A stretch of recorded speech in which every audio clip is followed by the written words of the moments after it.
Hi everyone, today I'm going to be colouring in this sunflower.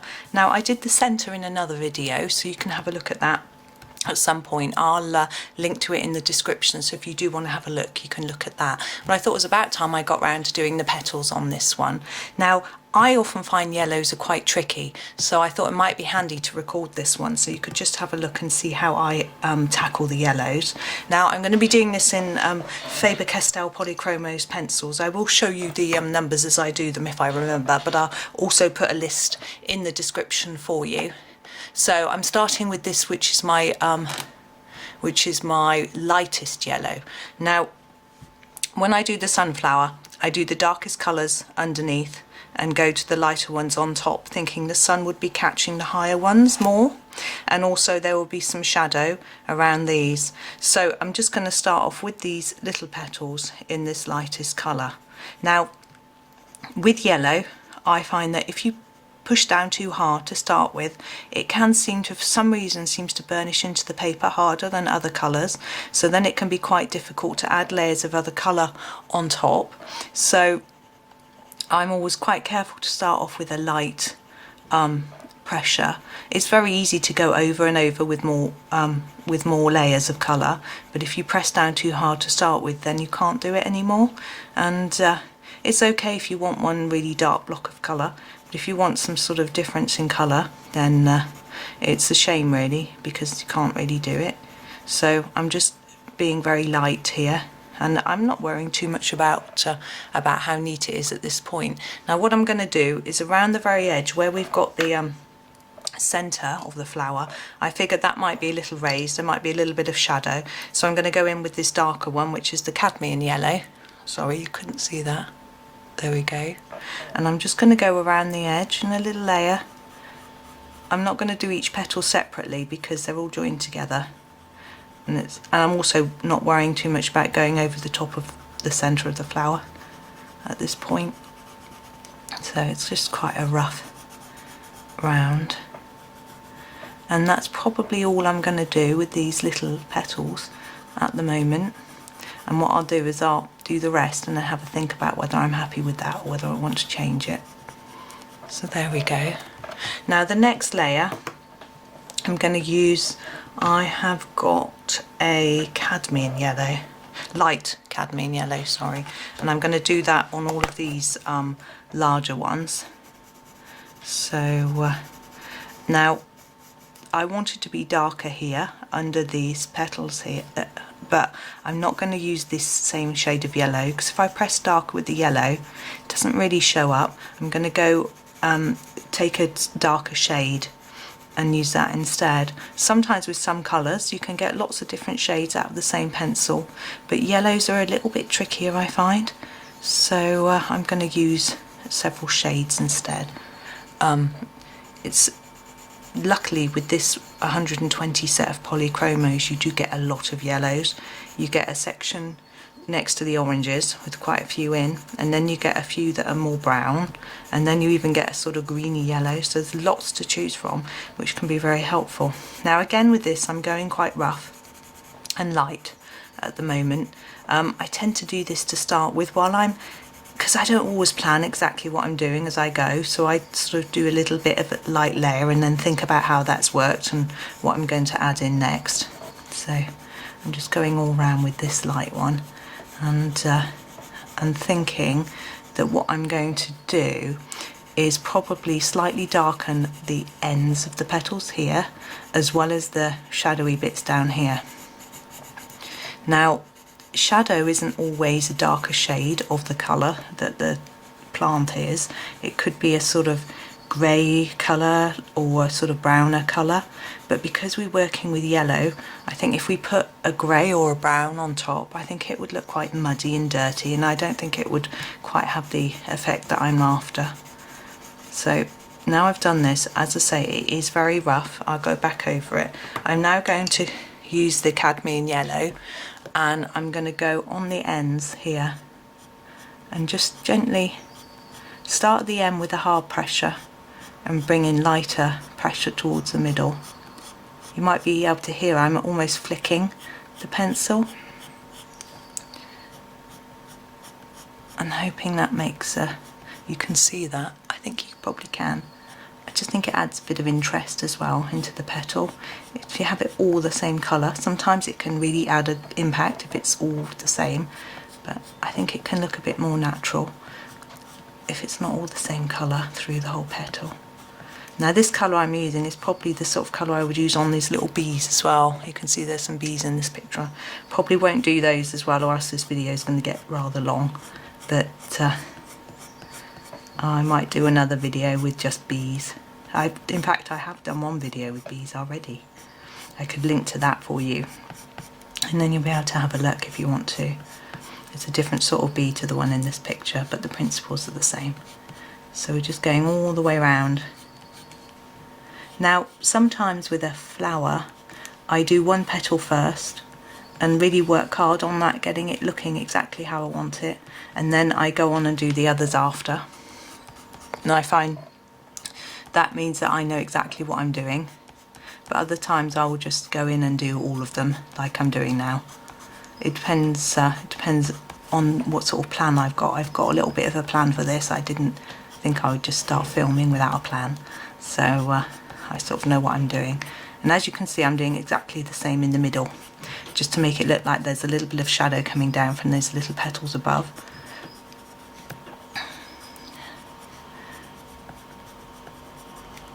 And so hard pressure near to the petal, and then releasing it as I pull the pencil towards the middle, but not being massively particular about it. And it's quite fun with yellow because you can't see when there's white paper showing through so much, so it can be quite a good one to use for a background, because it sort of blurs the white together, so you don't have to have such a big even coverage. If you do a black background and you leave any white, it really stands out. But with yellow, so I found when I first started doing backgrounds I did yellow, and I found that better. There we go. So I've done that. Now I'm going to use this darker colour to now do these with their initial layer.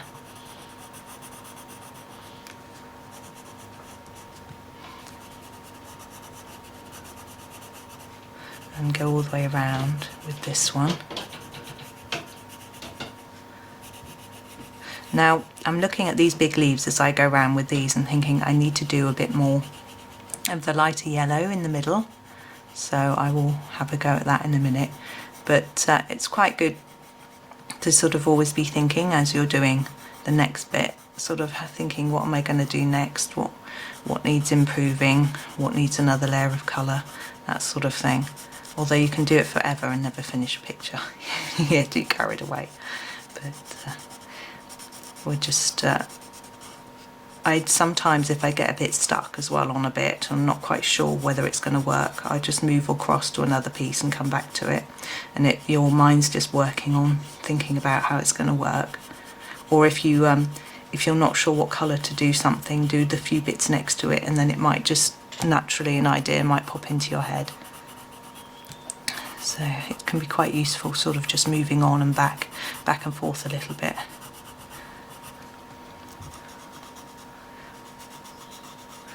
Just went out of the lines again. I'm not very good at staying in the lines, but I've got my very handy little Tombow mono eraser which I use, which rubs out little tiny bits. I'll show you it. This one, you can see the end is very fine, and so you can just rub out little bits where you go out of the lines. But rubbing out, now this pencil, I can't tell you what colour it is, it's very small, it's number 108. As I say, I'll put it in the description, I'll look it up and find out what it is, but because it's so small, I've sharpened off the colour. And I'm going to go on the end and in there to add a bit more colour, to make it look like there's a bit of shadow down on these bottom leaves. Petals, not leaves. There we go, and all the way around with this. Now, as I'm doing this, I can see how this is too light, so I'm definitely going to go in with the back over it with a harder yellow. Press a little bit harder and get a bit more colour into it. As you can see, I'm just working along the edge of the petal above to create what looks like a little bit of shadow, and then just a little bit on the end, because where these are curled slightly there might be a little bit of shadow. There we go, all the way around.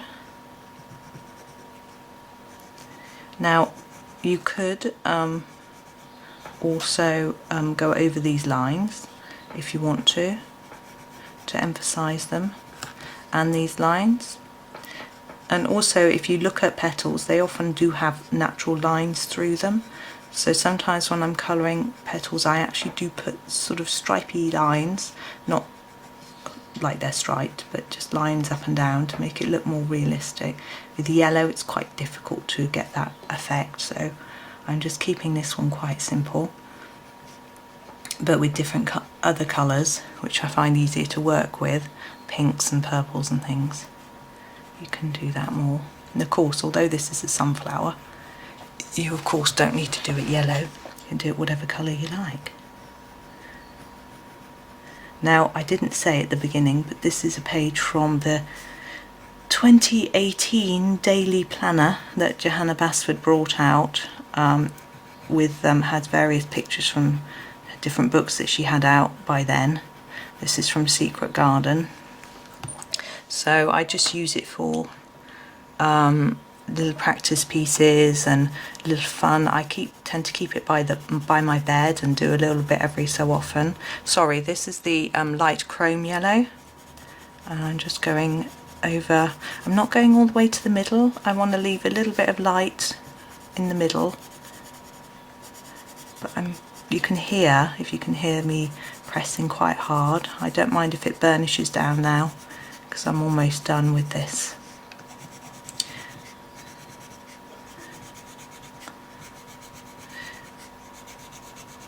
Now I'm tempted to go around the edges of these in a little bit of greyish colour, just to give it more of a 3D impact, and I would do it if it was any other colour, but because it's yellow I think I'm going to just leave it, because as I said before, it'll risk it looking muddy or dirty. So I'm just going to make this the last finishing bit. Now if you want a more intense colour, you could keep going over. You could use a slightly lighter yellow to go over the middle and around these top pieces, top petals. It's up to you, but this is just, I'm just going to finish this with the basic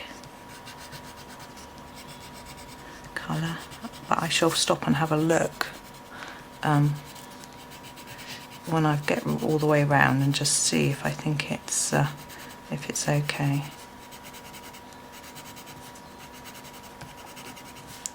Let's have a look. There we go. Let's have a look in the camera as well. Yeah, I'm quite happy with that. I like that.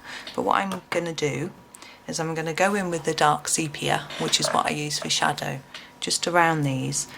But I'm going to be very, very careful not to go too much out. So just enough to make it look like it's a shadow, and not all the way up to this middle part, but not sort of spreading it too far.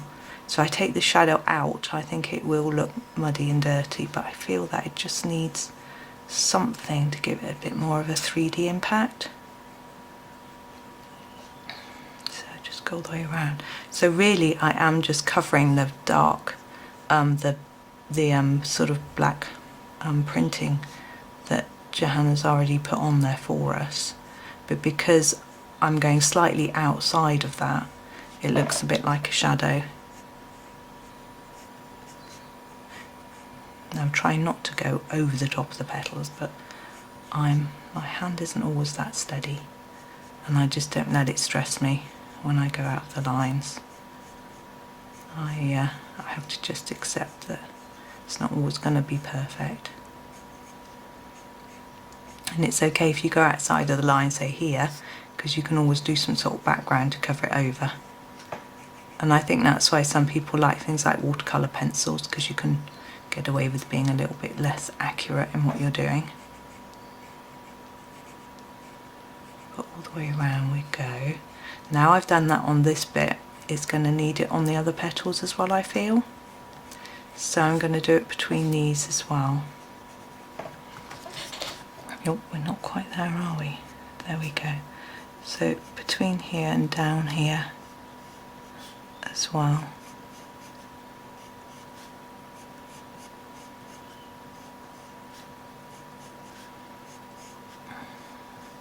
There we go. I think that just makes it, separates the petals out a little bit more.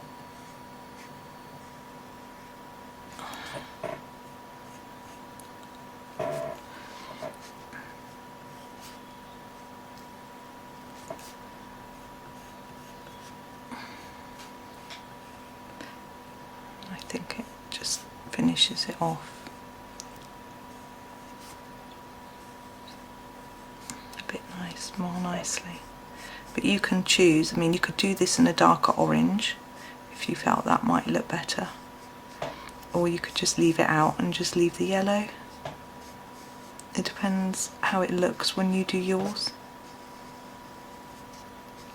And you could even shade it out and make it really dark, some people do, but as I say, with the yellow I'm a bit worried that it might just not look right. So anyway, where are we? Up here. Sorry, I'm covering it up, aren't I? It's come from this side. So I'm really just going over the lines.